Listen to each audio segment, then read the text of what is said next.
I feel unclean. Well, the official expanded Zodiac quiz said that you're a time player. I'm surprised, you're usually such a stickler for canonicity.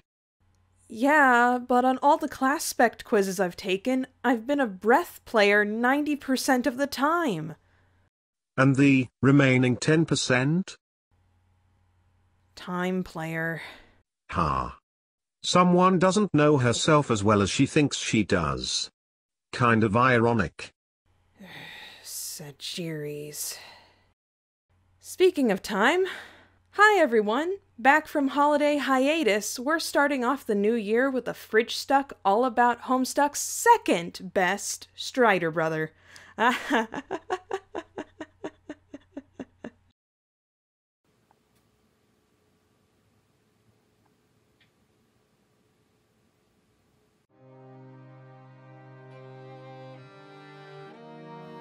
You'll be avenged. Avenged!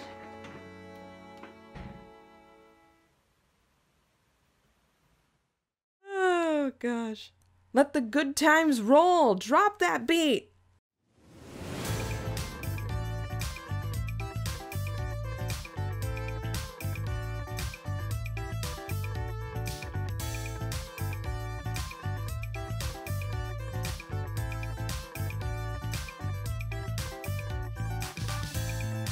Dave Strider was named by Doomish on the old MS Paint Adventures forums. You might think that name sounds kind of bland, but it's better than being named Goats. The name Dave, or David, comes from the Hebrew word for beloved. Arguably the most famous David in Western culture is King David, who ruled Israel in the 10th century BC, and is well known for defeating Goliath, a Philistine warrior who stood around 7 to 9 feet tall. According to the genealogies composed by Matthew and the historian Luke in the New Testament, Jesus was descended from David, thus fulfilling the prophecies of Jeremiah and Isaiah of the Old Testament. The name David has been very popular in the British Isles since the Middle Ages, especially in Wales, where the patron saint of Wales is Saint David. Dave's last name is a link to Aragorn, aka Strider from the Lord of the Rings franchise. In the first book, The Fellowship of the Ring, Aragorn was shown to have a blade called Narsil that was broken a foot below the hilt. This sword would later be reforged anew into Anduril. This fridge fact is emphasized further because Dave Strider is the only one to use the half-blade specibus, in addition to Bladekind. The Lord of the Rings references continue with Dave's sword, the Royal D-Ringer, referencing how Narsil cut the One Ring off the Dark Lord Sauron, along with a few of his fingers. Anduril is related to Dave's second endgame sword, Caledfulch.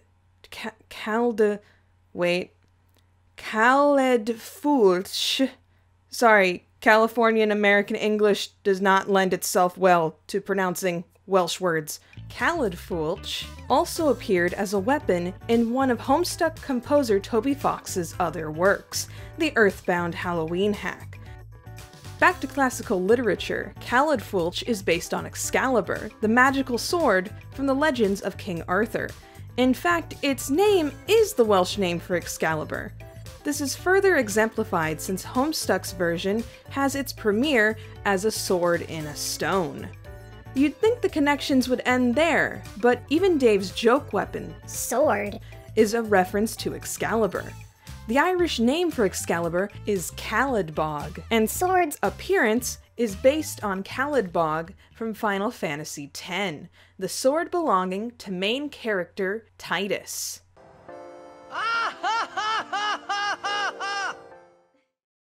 The screen name Turntech Godhead is a callback to Hussey's previous webcomic, Problem Sleuth, as there's a character named Godhead, Pickle Inspector. Additionally, Pickle Inspector falls victim to having a lot of clones running around Problem Sleuth's storyline, and he is the originator for the phrase time shenanigans on MS Paint Adventures.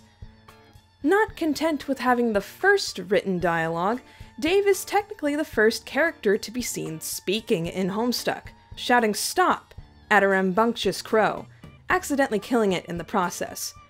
Note to self, include weaponized Silodex in fanfiction story. Need a tip about drawing Dave? Start with ornithology, because Dave's hair is shaped like a bird. In fact, both Strider brothers have bird-shaped hair for some reason.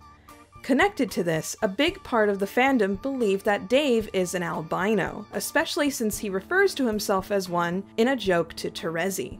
I have to disagree on this theory, because although he's depicted with pale skin and red eyes, Homestuck's creator Andrew Hussie confirms that Dave is a blonde. He even has a picture of himself in the Sweet Bro and Hella Jeff book for the Meet the Author section. But wait, who really wrote Sweet Bro and Hella Jeff? Well, Hussie, duh. But Hussie's personality is so similar to Dave's, it's hard to separate the two. Andrew Hussie openly admits that he finds Dave's dialogue to be the most natural one to write, and that some of Dave's earlier dialogue was borrowed from actual chat logs of his own. Fridge facts. Rapid fire. Go.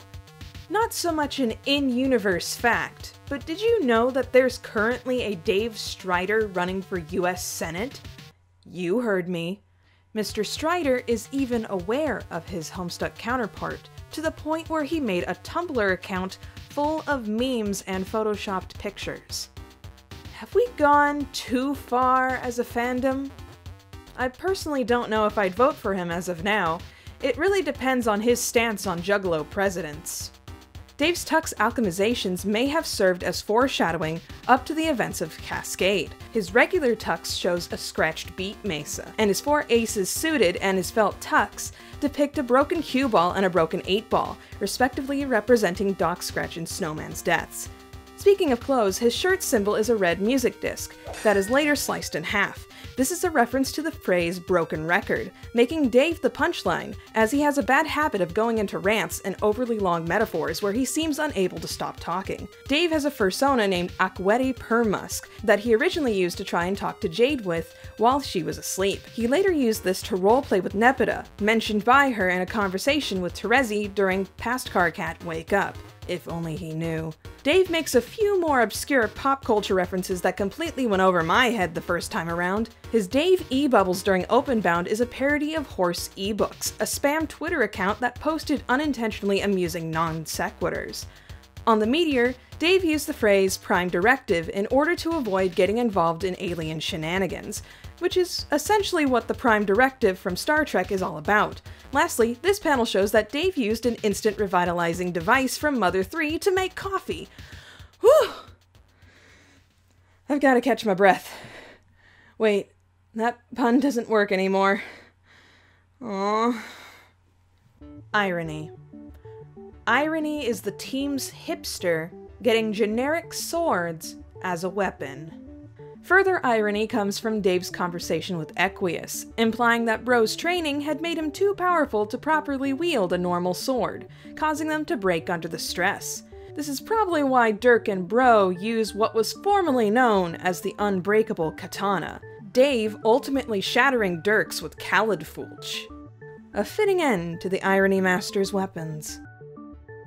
Dave had a bib made by his bro from Maple Hoof's hide, and it features a heart on it. Interesting, considering that the post-scratch version of Dave's bro just so happens to be a Prince of Heart. With Baby Dave having a heart on his bib and young John having a spade on his shirt, this could also be a reference to their relationships to Carcat, seeing how Carcat had black feelings for John, and Carcat and Dave are hinted to possibly being matesprits.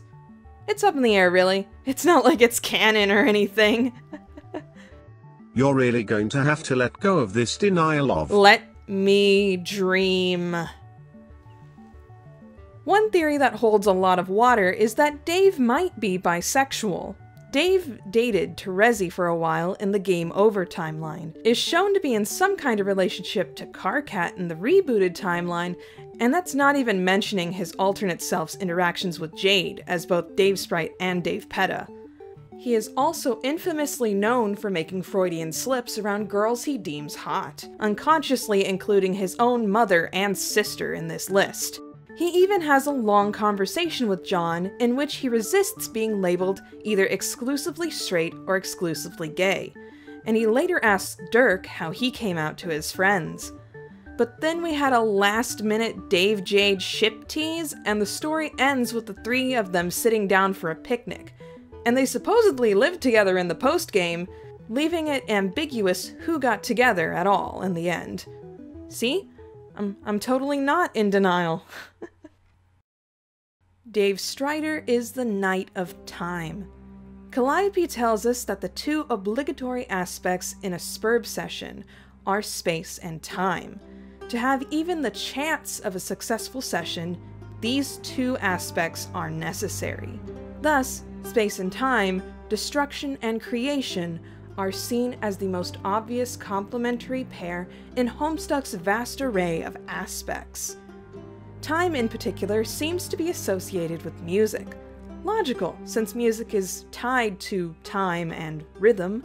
As such, the items that allow for time travel in the sessions we witnessed take the form of musical machines, both resembling the session's scratch construct.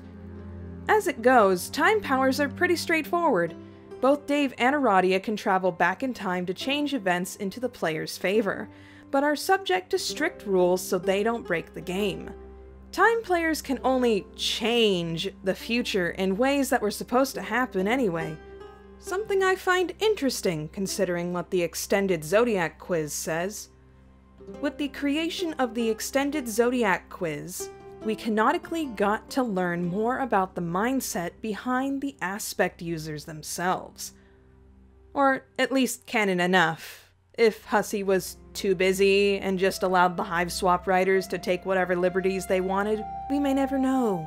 In essence, time players tend to go against the grain, struggling and fighting to change fate if they don't agree with it. They value action, goals, destinations, and nonconformity, and will work their butts off if you ask for their help. But while time players are ideally empathetic and relentless problem solvers, if you catch them at a bad moment, they can be incredibly ruthless, defensive, and impulsive. That does kind of sound like me. When it comes to the Knight class, there is still a surprising amount of speculation. Aradia says that the class weaponizes their aspect, which might make it the opposite to the Page class. But besides that, there's nothing particularly concrete. Knights tend to be close to their session space player, usually helping with frog breeding duties. But we don't know if Latula did anything of the sort during her session. One thing that seems to be certain is that Knights tend to hide something, or hide behind something. Karkat hid his blood color and his self-depreciation under gray text and anger issues. Latula hid her insecurities under a 90s rad gamer girl persona. And Dave? Well, he had arguably the hardest situation to deal with out of all three of them. For the first 13 years of his life, Dave idolized his bro as the coolest dude, all the while rationalizing away the uncomfortable and traumatic moments he lived through, as some higher form of irony he just didn't understand yet. It was only until his infallible bro met his end that Dave began to open up about his own doubts. Dave never really wanted to be part of the game, as he never saw himself as a hero, or a genuinely cool guy, seeing his bro, his alternate selves, and ultimately John as better than himself.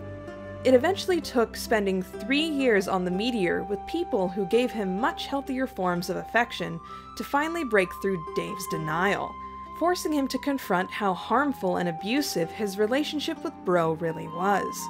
And finally, after unloading all his baggage on Dirk, Dave was able to move past his anger and focus on his more positive memories of bro, and create better ones with Dirk. He also decided to stop emulating the stoic, ironic person his 13-year-old self wanted to become, and instead focus on just being a decent guy. It seems in the end, the goal of Dave's character arc was learning to cope with his past abuse, to stop comparing himself with others, and accept himself for who he is, which is still a pretty cool dude in my book. Man, that got heavy. Anything else, Miss Jen? About what? Dave. Dave Strider? You don't have one more fun fact about him? Nope. I can't tell if you're joking or not. Well, I usually have a facetious attitude in these episodes, but no, I'm all Daved out, my dude. Just give me a second. What are you... And the last Fridgestuck fact for Dave Strider is: how can you not realize that you and Dave have the same extended zodiac sign? What? Sagittarius. Der Streamer, time-bound. What? To finally break through Dave's denial. No way. You're really going to have to let go of this denial. Nah, fam. Dave is a blonde. Dang it, son. Oh my gosh, it's true. I'm a PG West Coast Lady Dave. Why couldn't I be a breath player instead? Miss Jen, if it really bothers you that much, just be the out of breath again. Think of it this way: are you officially associated with What Pumpkin or Andrew Hussey? Or are you a nerdy fangirl with an internet connection? Nerdy fangirl. Then keep your fan class spect. It's not like you have a canon class quiz you can take anyway. You know what, Phil? You're right. I'm gonna continue being an out-of-breath fangirl as I keep making videos here on YouTube. Who knows? Maybe if you become a canon What Pumpkin employee you can become a time player, again. Please. Why and for what reason would Hussey hire me? I have a better chance of being struck by lightning than joining his staff.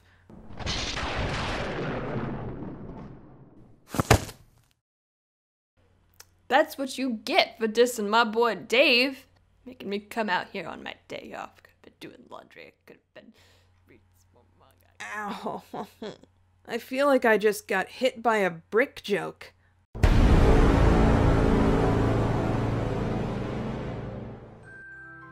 Thank you guys so much for watching this Fridgestuck episode for Dave Strider. I hope you enjoyed. Any facts I missed? Do you have a character or concept that you'd like to see? Leave it down in a comment below and it might end up on the show someday. Be sure to give a like, comment, subscribe, and share with a friend, and I will see you all next time. Bye!